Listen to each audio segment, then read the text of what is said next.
रहा है, इसलिए ये भी प्रमुखता से रहेगा।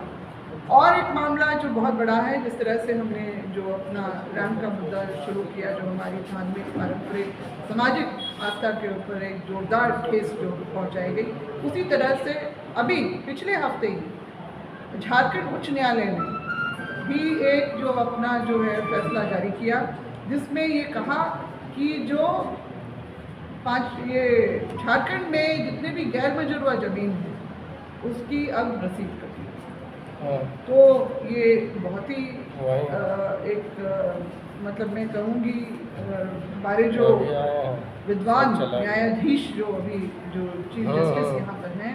उनको ये जानना होगा कि वो 5वीं अनुसूची के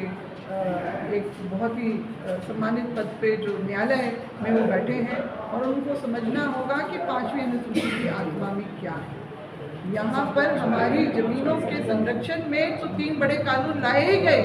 इसके अलावा जब संविधान का निर्माण हो रहा था तो 5वीं अनुसूची में ये स्पष्ट रूप से लिखा गया है कि गैर मंजूरवा जमीन की मालिक सरकार नहीं होगी, वो वहाँ की जनता फैसला करेगी कि इसका सामूहिक इस्तेमाल किस तरह से किया जाए।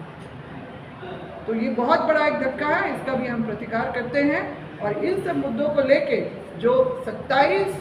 मई को राजभवन के सामने हमारा महाधरना होगा इन सभी मुद्दों को लेके, और इसके अलावा 4 जून को जो है हमने जो झारखंड बंदी की भी घोषणा की है, ताकि जो है लोग जो है इसमें अपने सभी इन सब मुद्दों को लेके सड़क पे आए और जो बंदी का जो आह्वान है उसको सफल करें। क्योंकि हमारी ये जो अधिकारों पे जो हमारे ऐतिहासिक रूप से हमें संविधान में जो हमें अधिकार मिले, उस पे एक गहरी चोट जो पहुंचाने की कोशिश की जा रही है, उसका हम प्रतिकार करते हैं। माननीय मुख्यमंत्री जी ने 2019 के ही चुनावी घोषणा में कहा था कि रघुवर दास जी के समय, उनकी सरकार के समय जो लैंड बैंक का जो निर्माण का जो काम हुआ था, उसको हम सत्ता में आते के साथ निरस्त कर लेंगे। पिछले टर्म में तो उन्होंने नहीं किया,